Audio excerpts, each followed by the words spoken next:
I think we're really happy with where we came out. You know, we accomplished a lot of our goals. We were able to get the guys we targeted. I think it was very productive for us. So I was proud of our group. Really felt like a condensed amount of time. I mean, as a scouting staff, we do a number of iterations of free agency meetings, but you know, when they added the 17th game, you play that deep. It's hard to get the coaches really on board, you know, with the evaluation process. And our coaches, as you guys know, are very involved with that. But they got it done, and you know, we were in very much alignment with them as to who we wanted to target, what we wanted to do. I mean, some highlights for me.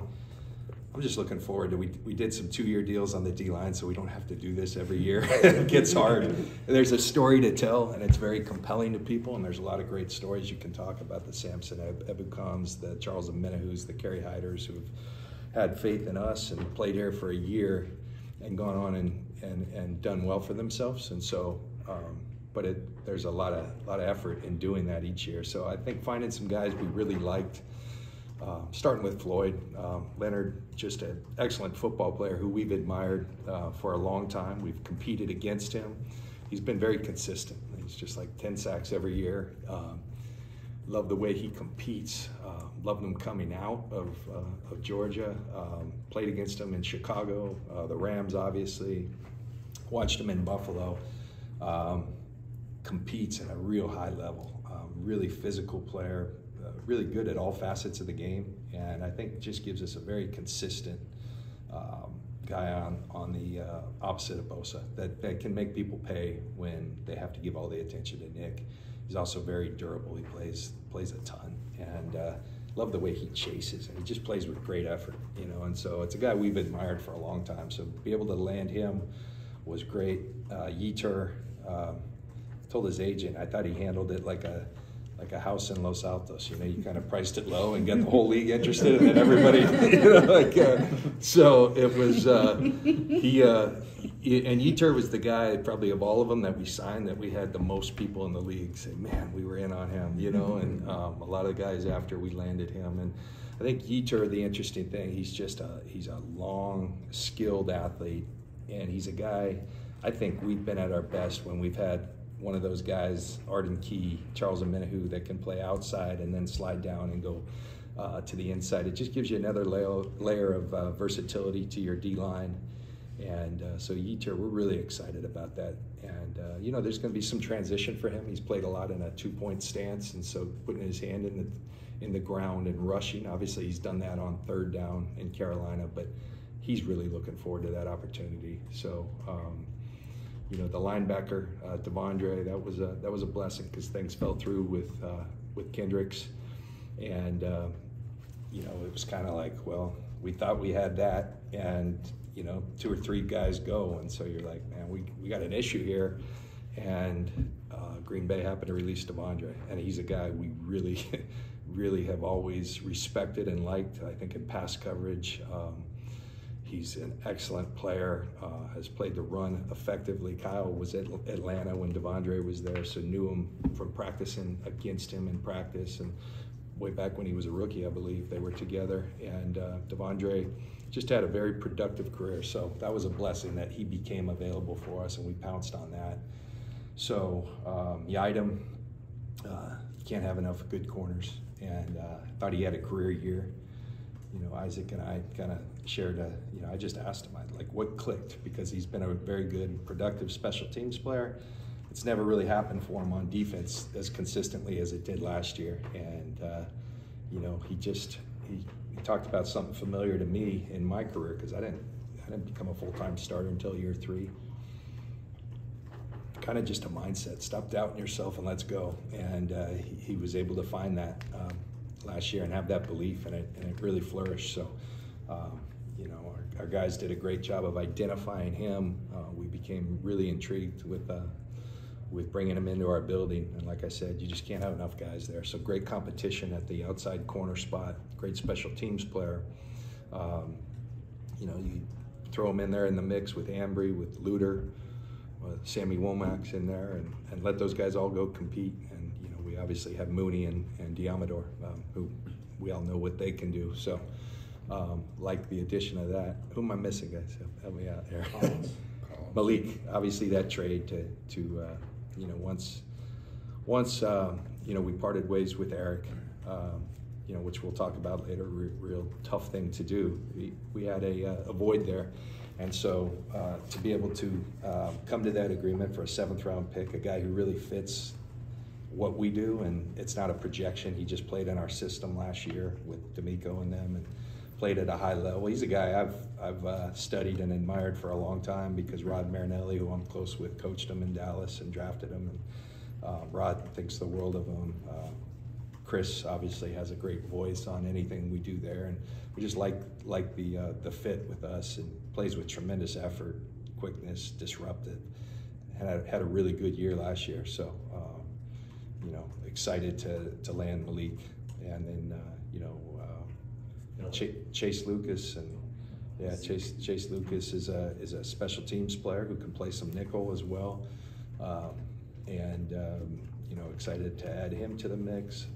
Ezekiel, I told him I always noticed him when we played him, because he gave us fits, and because his number, it's a nice number, and told him he's going to have to earn that with us. And but no, he's been a good player. He really has, a special teams player, and guys did a great job of keeping in touch with his representatives, and adding another good special teams player to the mix is really critical. So with Chase and Ezekiel, we add that, and those guys can play good defense in a pinch as well. Why was hiring Brandon Staley such a priority for you? Like, obviously he's not the coordinator, and he doesn't have a background with the wide nine, but it seems like you really wanted him. Like, is he going to help him draw pressures, game plans? Like, what's he going to do?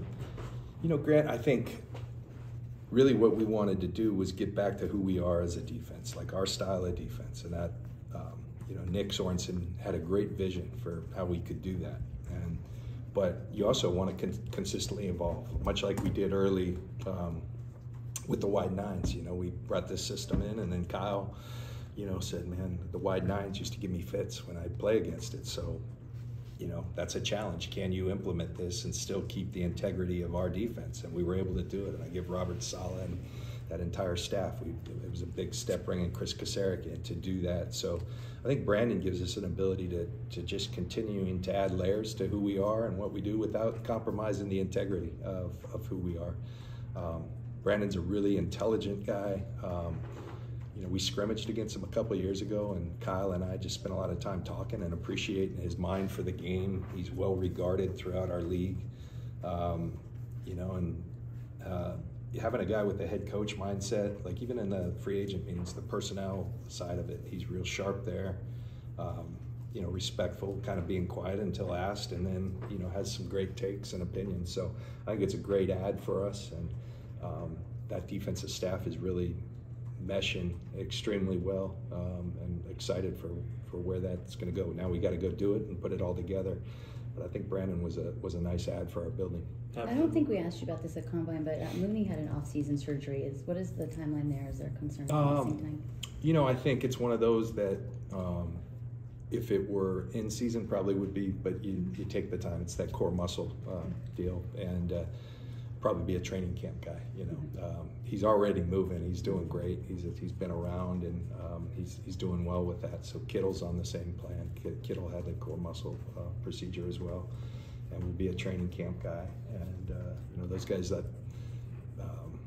I've had that surgery myself when I was playing, and it's a pretty high success rate of healing, and it feels a lot better once you get it done, because it hurts constantly having that core tugging at you. So those guys both got that fixed. When you say training camp guy, you mean they'll be back in training camp? Yeah, back in training camp. Yeah. Where do you think? And that's a conservative time. Like, we could rush that, but why in off season? So they'll be moving and things, but I'm talking full action. That's the expected timetable. Where do you think stand at safety, both with Talanoa's recovery and also, I know you've had a couple guys coming on visits. Would you still like to add there? You know, that remains to be seen. You know, Talanoa's doing really well. That's the great news. You know, he's rehabbing extremely well, beating the timeline. Everybody does, but Talanoa's a worker, and he's doing a great job. We're incredibly high Jair and his prospects for becoming a player, you know, at that position that we can really trust, and a playmaker as well. So those guys, we feel good about it. Now, do you continue to add? We have George Odom. You know, Gipp is a guy that we've always kept in touch with, and we'll continue to. And do we want to add? We'll see. You know, we kind of feel like we're wrapping up free agency, but there may be one or two more moves. We'll see. You know, we brought some guys in that we like their game. We're still out there. The safety market kind of took a beating. I feel bad for those guys. It took years to get the guys to where they were being compensated, and a bunch of them, you know, got cut. And I think that's why some really good players were out there, and you know, you'd be foolish not to take a look, and so that's what we did. Does that, I mean, you're still doing that, none of those guys have signed yet, have they? So yeah, you can, is this still there, more of a kind of check back after the draft kind of thing? Or?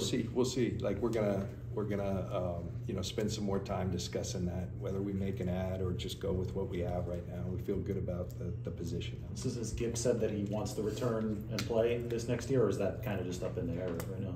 I think Gipp, you know, we love Gipp. I think Gipp loves our place. So, you know, I won't speak for him, but we've had good discussions, and whether that, you know, we'll see. I think he's at that stage where it's a year-to-year thing. I know that he's still playing at a high level, so you know, we like that. I haven't seen drop off on him, and he's a great guy to have in the room. Great leader, great part of who we are.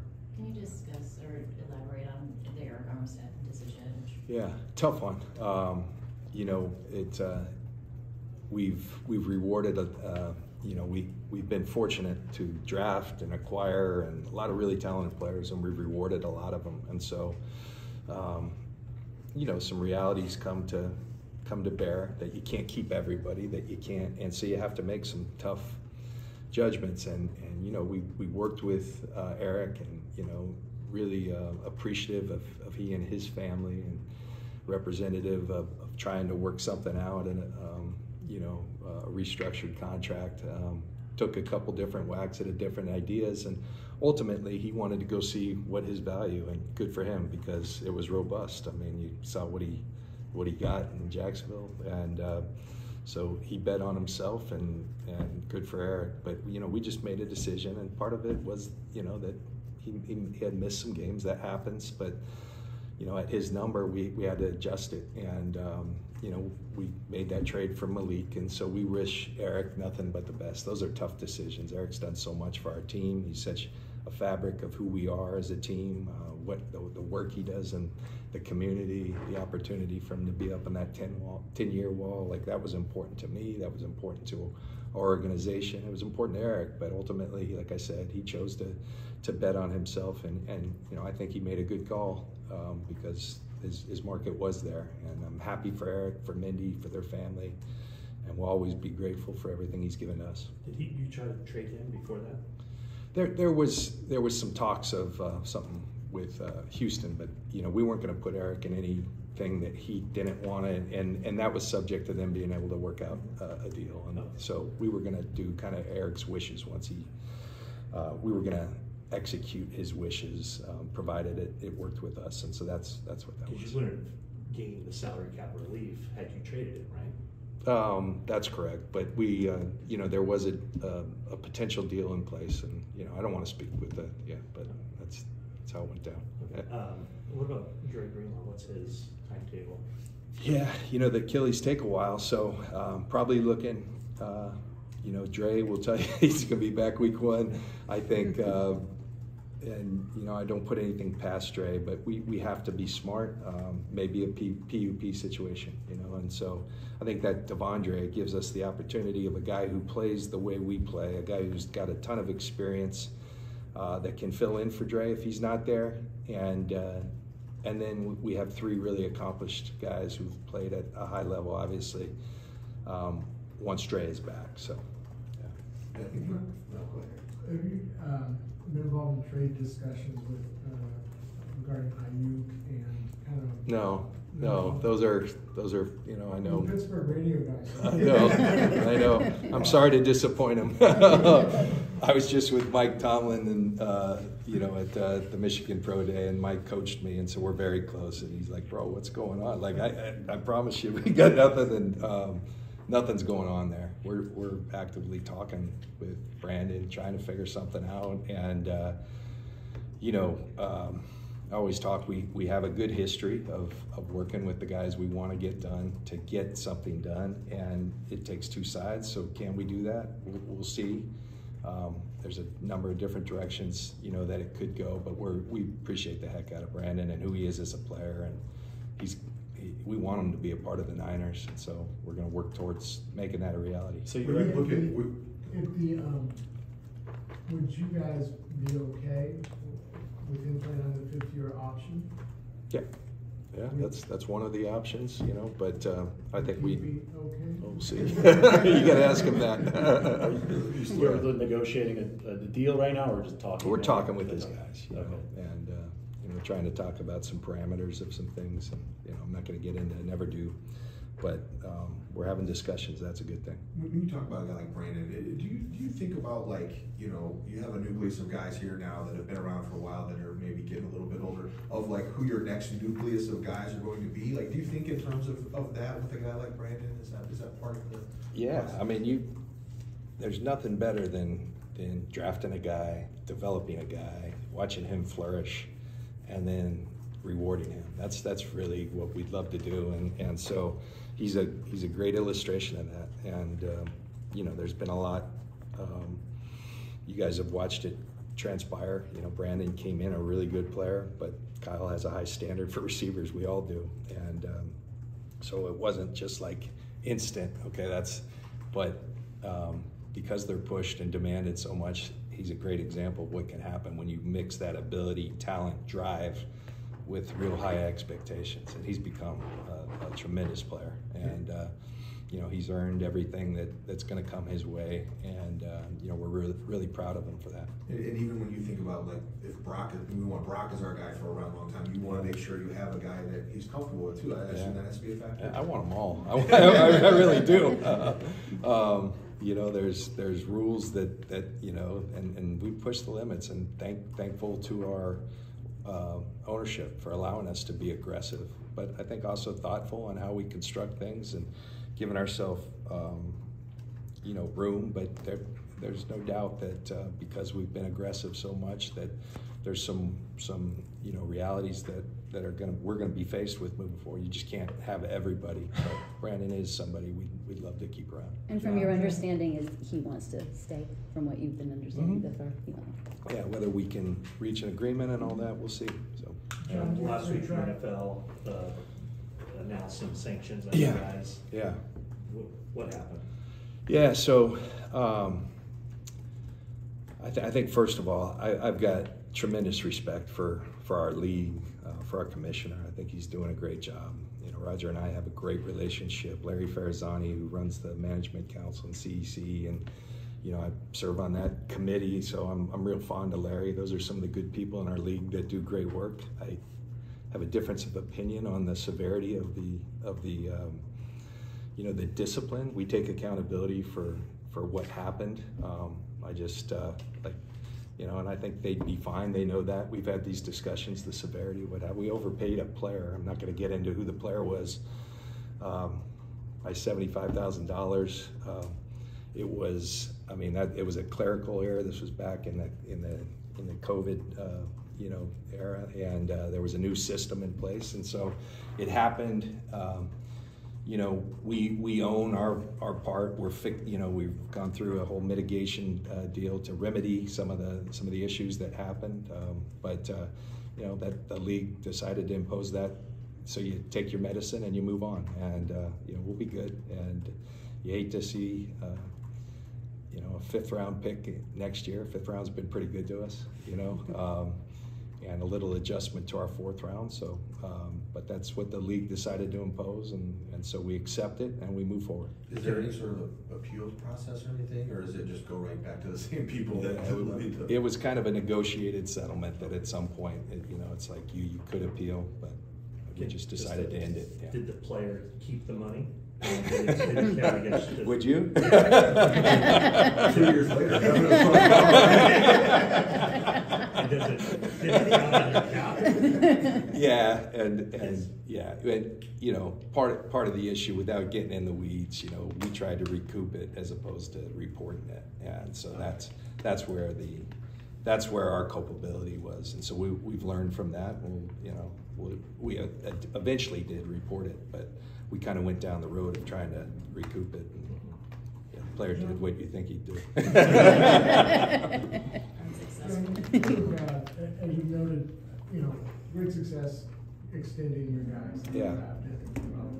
And all that. But those extensions have, you know, have varying degrees of difficulties. Mm-hmm. You both wanted to trade, you know, et cetera, et cetera. Does it sound like maybe this IU thing could not be easy? Well, I hope it is. I don't think they're ever easy. I don't think anything that's worth it is ever easy. You know, I think you have to work, and I'm all for players. Like, you know, it's, as I said, I just told the story of a guy we drafted, and I've watched him grow, and I really, Brandon's special to me personally. He's special to Kyle. He's a special part of our team. He's just, you know, we use that word warrior for him. That's who he is, and he's also incredibly, his movement, and he's got a real cool package that he brings to the table, and his competitiveness.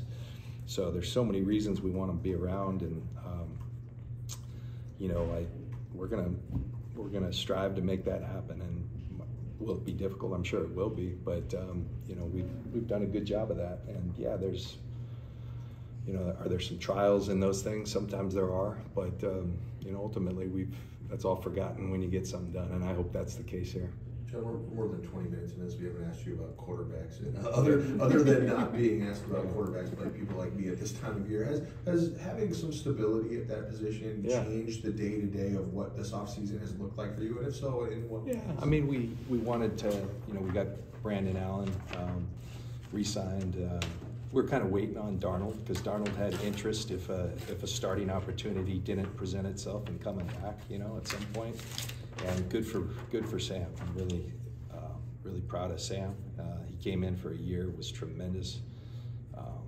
You know, I'm in there early, and Sam was always one of the first guys in, and really embraced the opportunity to learn. So Sam did a great job. Really excited for him and his opportunity in Minnesota. But then we went about, okay, let's get Brandon done, and then, you know, we kind of gathered and said, you know, let's go get one more option for competition at that number 2. And Dobbs is the guy we settled on, and had some competition for him, but we're able to get him done, and we're excited about that. So, but you're right, you know, having stability there, it is nice. I was at the Michigan Pro Day the other day, and you know, I was talking with JJ McCarthy before, but just to be able to talk and really not be, of course you're interested in the way he threw the ball. I'd be, you know, like, wow, you couldn't help but notice this guy's a really talented player. But I was talking to him, he went to my mom's high school, you know, and so, which was an all-girls school, so I had some fun with him over that. And, but we're from the same area and all that, but to have that belief in Brock, to have that stability, and then have 2 backups that we like, that we're going to let compete for that number 2. And seems like the trend right now, everyone's keeping 3, and that's a change for us, but it's nice to have that stability as well in your building, that you have 3 options. And so it is very nice to be able to focus on the other you know, parts of your roster. I wasn't going to bring it up, but you brought it up twice. So since you did go to the Michigan Pro Day the other day, he brought it up 2 times. I wasn't going to say a word, but he has brought it up twice. He wants to be asked about it, clearly. Can't help yourself. He brought it up twice. It's called bang for the buck, you know. I had this urge. We've been going through free agency.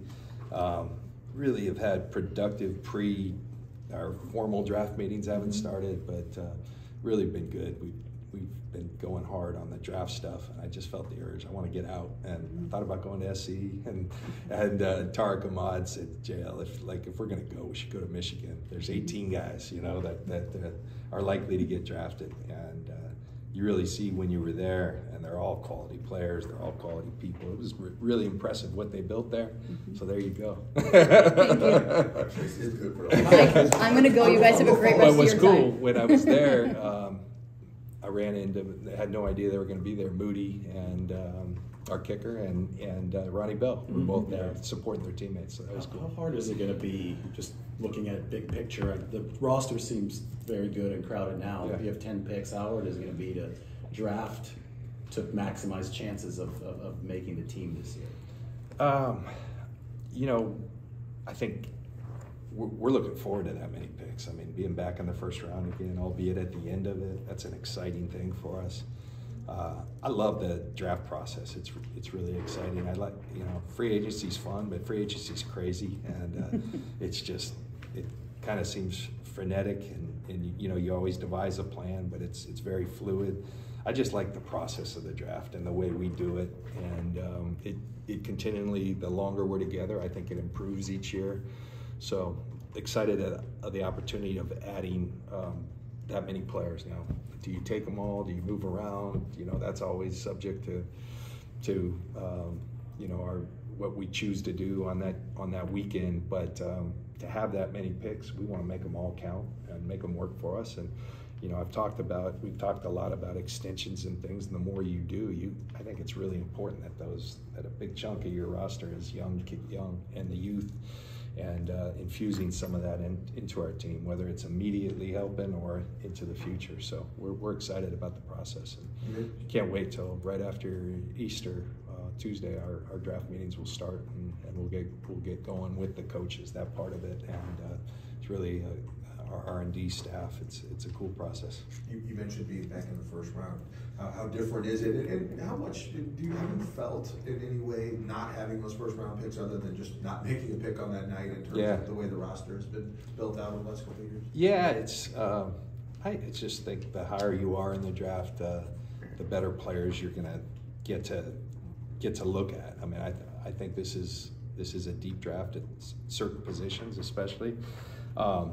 So, you know, be it first round, second round, I just think, you know, you're likely to get a bigger pool of quality players at the top end, and so that's nice to be back there. And it's just kind of boring sitting there every year watching everybody pick when you're just kind of doing this. And so we're excited to be back in there. Before free agency, you extended Colton McKivitz. Yeah. What do you see from Colton in his first year as a starter? Why do you see him as, you know, a guy who's part of your future? Yeah, I think Colton's a really good player, you know, and I think I know there's seemingly a lot of views on, you know, what he didn't do. I focus on, I thought he played really well, and I thought, you know, it was hard to let Mike McGlinchey walk, but I thought Colton filled in well in both the run game and the pass game, and you know, you want to extend those guys, and we were able to do it on a shorter term deal, but keep them around for 2 more years. That's a good thing for us, and excited for Colton. Behind George, you have Braden and Cameron. How are they doing, not only recovery-wise, but looking forward? Because George, you know, the style of play he has. Yeah, George is George, and you know, I mentioned the issue he's going, but that's not a major thing. He did a great job staying healthy and playing at a high level. We drafted those 2 young men last year, and I thought they did a really good job. Latu unfortunately got hurt, and so missed the majority of the year, but Braden really seized that opportunity, and I think he's going to be a good player. He helped us a lot on the special teams, but then you know, played meaningful snaps, you know, at the end of the season, and I think he's got a chance to be a good player for us. And losing Charlie Warner is a tough thing, because Charlie was a really good, kind of, I think, one of the more unsung players on our roster, and you know, that was tough.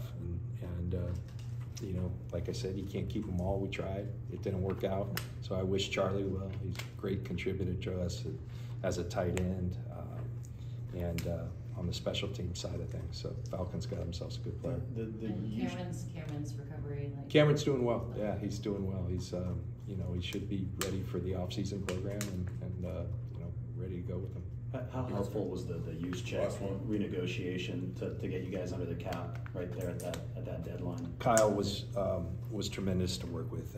You know, it's one of the first things we did when we got here was signing Kyle in our first free agency. Been such a good player for us.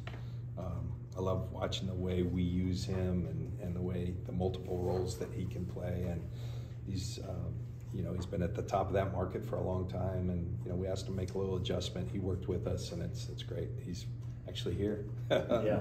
You know, he's here. I was giving him a hard time. He's here as his wife's guest.